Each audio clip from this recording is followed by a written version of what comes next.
Growing up, something I'd always wondered is how did the Roman Empire fall in terms of how did it lose to the barbarians? How did it get partitioned between them? Because the Roman Empire was huge, not just in terms of land area, but in terms of population. The estimates I've tend to have seen, and this varies a lot, and you have to take it with a huge grain of salt, is that around the second century AD, the population was roughly 55 to 60 million. And you're having them go up against tribes that are a couple tens of thousands to a couple hundreds of thousands. I think one of the largest tribes, the section of the Goths who settled in Spain at their height were something like 200,000 people. And you had a series of wars, and the Goths often beat the Romans. And when you look at the numbers in the later battles, it's generally speaking about one for one, if not the barbarians have a numeric advantage. And you're kind of going, how is this even possible when Rome has such a larger population pool to draw upon? How are they getting like outnumbered? And what happened to the legions of Caesar? Shouldn't their equipment, tactics, discipline, all this kind of stuff allow them to win regardless? Because Caesar would curb stomp armies many times, or at least much larger than his own. Now, part of this you can say is the tactical genius of Caesar, but you have a long history of Romans crushing barbarian non-Hellenic armies much larger than themselves because of this. And I think we tend to look at this from a very one-sided perspective. We only look at what happened with the Roman Empire. We don't look at what happened with the barbarians. And in this kind of context, I'm using the term barbarian to refer to non-Italic, non-Hellenized people, because the Romans would have listed, say, the Persians or the Carthaginians, who we would probably consider to be a civilized, sedentary people. But for the purposes of this, they tend to get thrown into that. So when we look at kind of the Roman aspect, you have issues like declining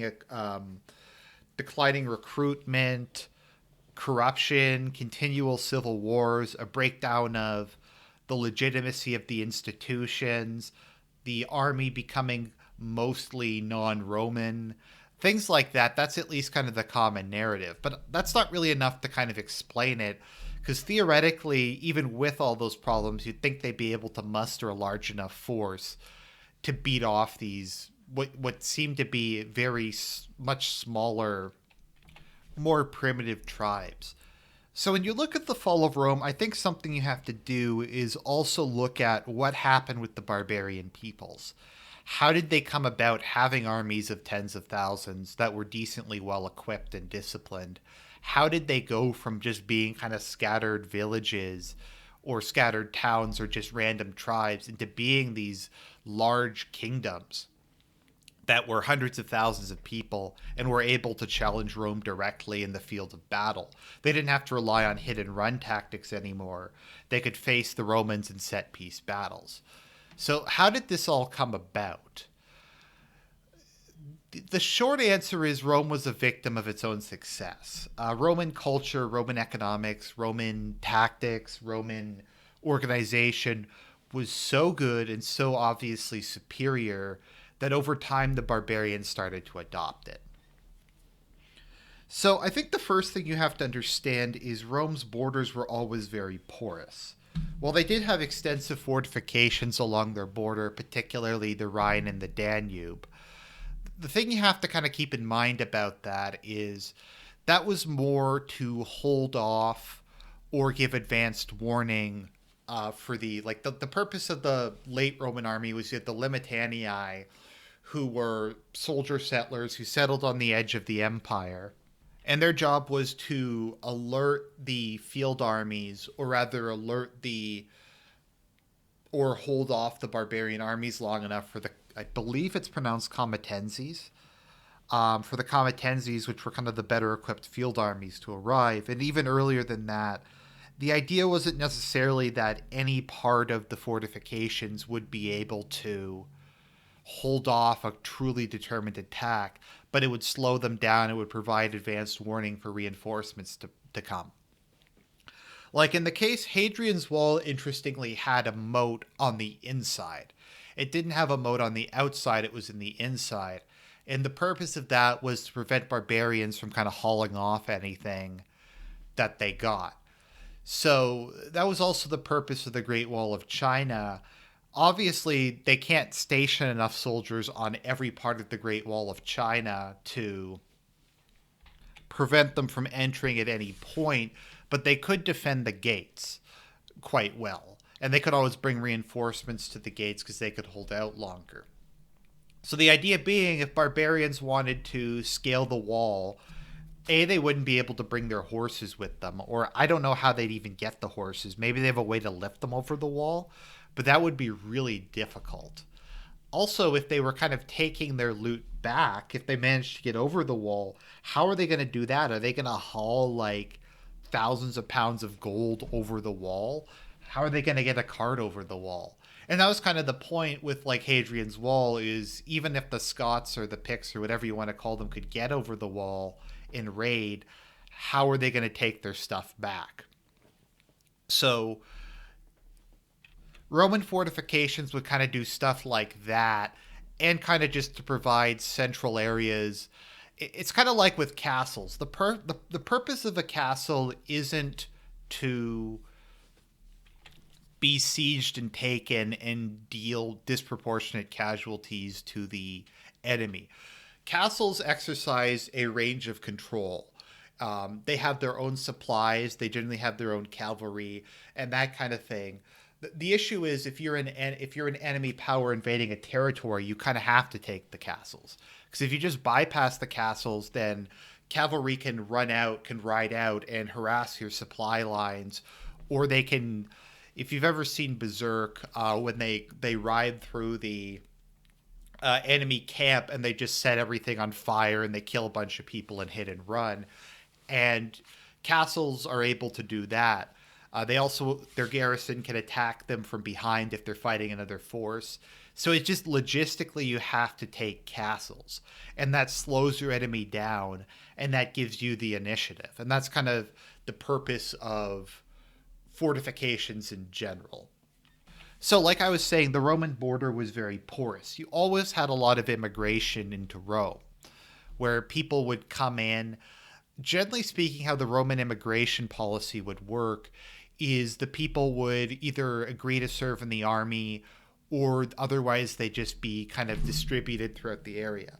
The Romans, at least at first, were very keen to not settle large groups of one ethno-cultural group in one area. So if, like, you were a Dacian immigrating into what's now Romania, they might settle you in Greece, or they might settle you in Illyria or some other kind of part of the of the Balkans, to kind of prevent a large group from forming there.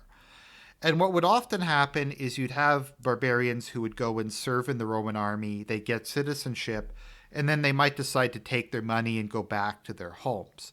So they might get all this knowledge, they'd learn Latin, they'd get all this understanding of Roman tactics and that sort of thing, become kind of Romanized in their culture, and they'd go back to their barbarian tribe and they'd share it with them.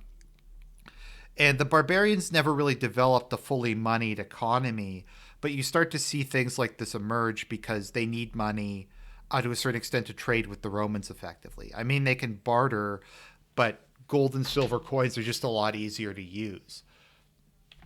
Another issue that I think people tend to forget about is how valuable skilled craftsmen were in the early would move from Britain during the Industrial Revolution to the United States and pass along kind of the technology of how to make these things. A big issue the Chinese had was eventually the Byzantines figured out how to make silk, and that kind of destroyed, silk still came from China, but it dramatically damaged their ability to sell it. Another issue that's also kind of similar to this is when the Japanese initially bought matchlocks and guns from the Portuguese, but they quickly figured out how to make them themselves. And then that knowledge spread, and Japan at one point, I believe, had more matchlocks than all of Western Europe combined. So you had periodically, the barbarians would either get these abilities through immigrating to Rome and then leaving, or a craftsman would just leave the Roman Empire and go there in exchange for maybe a lot of money or something. So you gradually have these skills diffusing. I mean, the Gauls and the barbarian peoples were already pretty good at metallurgy, but now they're figuring out how to make armor and like kind of Roman style stuff, and they're able to kind of adapt that. And as kind of Roman culture diffuses, they start to think in these Roman ways. Um, the chieftains go, I want to be an emperor like Caesar. I want to be a governor. I want all the kind of stuff they have. And a lot of them, the elites and stuff, got very wealthy off of trade. And they were able to kind of start to develop the client patron networks by kind of giving luxury goods to their supporters and growing in strength.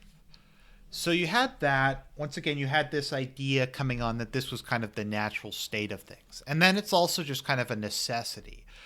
Like, one of the reasons the modern state emerged was because warfare changed. This elite military aristocracy wasn't really that useful anymore once guns came about, because you could take, like I've said in the past, a peasant or someone, give them a couple of weeks training, and their matchlock could go through a knight's armor who had spent the last 30 years or had spent their entire life training. You also started to have cannons, which are just too expensive, generally speaking, for feudal vassals to build. So the states kind of started to become centralized in order to deal with these issues. And Rome increasingly became centralized to deal with the various problems that they were facing. And the barbarians, if they wanted to fight Rome, if they kind of wanted to fight particularly some of the emerging threats like the Huns, they had to kind of develop a similar governmental system. Another kind of irony is the Romans, in a lot of cases, preferred, rather than conquering an area outright, to make a deal with the local monarch that it would become a protectorate of Rome, and they would have probably eventually annex it, but they preferred to work through client kings like the Herodian dynasty. So they needed someone to negotiate with. And when you're dealing with these acephalous tribes that are completely decentralized, the Romans were like, we don't know who we're supposed to negotiate with. So they would more or less pressure the various barbarian tribes to elect a king so they can make a deal with them. And the Romans recognizing them and the tribes kind of conveying upon them the ability to make these decisions gradually led to the institution of kingship emerging. And also you had better communication, you had trade networks forming, tribes began to kind of become interact more with each other. And so you have these kingdoms emerging in kind of a response to the pressures and the diffusion of culture, etc., from the Roman world. However, in a lot of cases, these people were still nomadic or semi-nomadic. The barbarians within Roman territory tended to become fairly settled. If not build cities, they would have towns, they'd become farmers, that sort of thing. But the Germanic peoples were never as keen on that as the Gauls were, or how the Gauls became. Now, I think something people tend to forget is in pre-modern societies, that is before the invention of, I guess, kind of like full plate or crossbows or guns or that sort of thing, steppe nomads have a large military advantage over other peoples. And that's because, generally speaking, their entire male population, or most of their male population, is able to at least somewhat fight. So let's kind of think about this demographically for a minute. So Rome has a population of roughly, we'll say 500,000, 50 million, just for the sake of this example. Now, historically, from what I was able to look at, the Roman army during the imperial period was roughly about 500,000. I'm not sure if that was just regulars or if that included auxiliaries, but Rome was able to mobilize about 1% of its population at any given time. In contrast to this, the United States is currently about 0.5% of its population in the army, although I'm not sure if that includes reservists or how that works exactly. Now, you're thinking, well, during like total wars in the past, much larger percentages of the population were recruited and they were used. The thing you have to keep in mind is modern agriculture is many times more efficient. So in order to support an army that large, it was a much larger strain on the empire than it would be to have Like to have a state, maybe like in the modern era, if you had a state of 5 million, they would better be able to support an army of 500,000 than the Roman state of 50 million would have been back in the day. But still, that's a pretty large professional army. But you have to keep in mind that's the entire army. So that includes like garrisons, that includes all the different fronts, that includes the Rhine, the Danube, North Africa, the Middle East, all of that stuff. So in any particular area, the Romans might not have that large a garrison. So let's say about 10% of the total army was stationed along the Rhine. So about 50,000 men. Now that's a pretty big army. But the thing you have to keep in mind, like I said, with nomadic peoples is almost all of their male population, even in some cases the very young and the very old, can at least somewhat fight. So let's take an estimate and we'll say about 20% of a barbarian tribe is eligible for military service. I'm not sure what the exact amount is, but we'll just go with that for the sake of argument. And you have a somewhat large tribe. I call them super confederations because they were, well, confederations of a large number of tribes.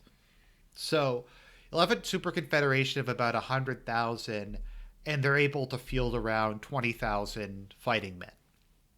So what you're starting to see here is if you have about two or three tribes that super confederations that are attacking at once, and in some cases there was more than that, then they have local numeric superiority over the Romans. Even if there is only two of them attacking at one time, that's about 40,000, which is not that much less than the Romans do. And then the Romans have to split their army to go after both of them at the same time, or they have to bring in reinforcements from elsewhere. And they're kind of getting attacked all over the place. And in a lot of cases, these tribes are very mobile. So they're kind of chasing these large groupings around. And given that like a lot of the barbarians settled in really far off places like North Africa, they didn't always have the most success chasing them down. So in a lot of cases, when you look at battles in the late Roman Empire, the Roman field armies that they can kind of muster will only be like 10,000 to I guess up to 30,000. And you'll have these super confederations that can field about the same number. So that's kind of how you get situations like that. That's also how you get the Mongols having a horde. Even if the Mongol population wasn't huge, the fact that they could basically levy all their males for military service meant that they could take on or outnumber much larger foes. Because agricultural societies need most of their male labor working the land. Whereas nomadic societies don't necessarily need that, and they can sustain themselves off of plunder. So they don't need to be, they can just live off the land. They can just steal from local peasants. They can they can drive their herds with them. They don't have the same logistical problems that comes with being a sedentary people. And so this kept happening. Now, the Romans' qualitative advantage had also really declined by this point in time. I don't think they could afford as good equipment as they previously could. They had to kind of hastily draft people a lot of the time. They had constant issues with military corruption, with people randomly betraying them, with civil wars, all that kind of stuff. So even if they had a theoretically large army, not only did they necessarily not have local numerical superiority, but a large part of that army would just not be usable at any given time. Not even because it's not there, but because it would be engaged, it would be incompetently run, or there'd be a civil war or a coup happening, or a general would be holding back their soldiers, or something to that effect. So while on paper it looks like they have this huge advantage, they really don't. Now, if this was the modern era, the Roman army would have guns and tanks and airplanes and stuff like that because they're able to produce enough wealth to afford these big things. And they would be able to slaughter barbarian armies many times their size, which is what happened in, say, Rhodesia, where you'd have 10 or 20 to 1, but because the Rhodesian army was disciplined and they had tanks and helicopters and stuff, they could win battles taking very little losses. But there isn't that big a gap here. A lot of the barbarians previously served in the Roman army. So they know Roman tactics. You have these metallurgists who have come in, they're starting to make better equipment. So the qualitative edge just isn't there, at least not to the same state that it was previously. And the Romans are also kind of demystified. They know how they fight, they know how to exploit it. And so, roughly, in kind of my view and from the reading I've done, that's how the barbarians were able to take down Rome. Rome was essentially a victim of its own success, and just kind of the pre modern world really favored nomads militarily over sedentary peoples. And you would later see this with the Mongols and the Huns. Well, the Huns were during the Roman era. And this would eventually give way to kind of the inverse. So, like when the Qing went up against the various nomadic peoples, they had guns and they just slaughtered them. They just cut them down. That's kind of why the Qing Empire was so big, and why they were able to incorporate Mongolia and all these other nomadic areas, was because they had guns. I mean, there's that old expression, they may have numbers, but we have the Maxim gun, where, like in cases such as the Battle of Rorke's Drift, guns gave the British such a huge advantage that they were able to destroy a Zulu army many times their size. And that was kind of that was a later thing, but kind of for the moment, at this particular period of time in late antiquity and even going into the early medieval period, steppe nomads had an advantage. Now, you do actually see this starting to change during the Crusades, where the Crusaders, using dismounted knights and crossbowmen, would just slaughter Muslim armies, and they didn't really have any kind of counter to that. They didn't really have any way to get through full plate, and their bows just weren't really powerful enough to deal with crossbowmen. And there's basically nothing in heaven or earth prior to the invention of firearms that can take down a fully armored medieval knight in direct combat. I mean, there's ways of doing it, like where you lure them into a trap or you exhaust them by pretending to retreat or stuff like that.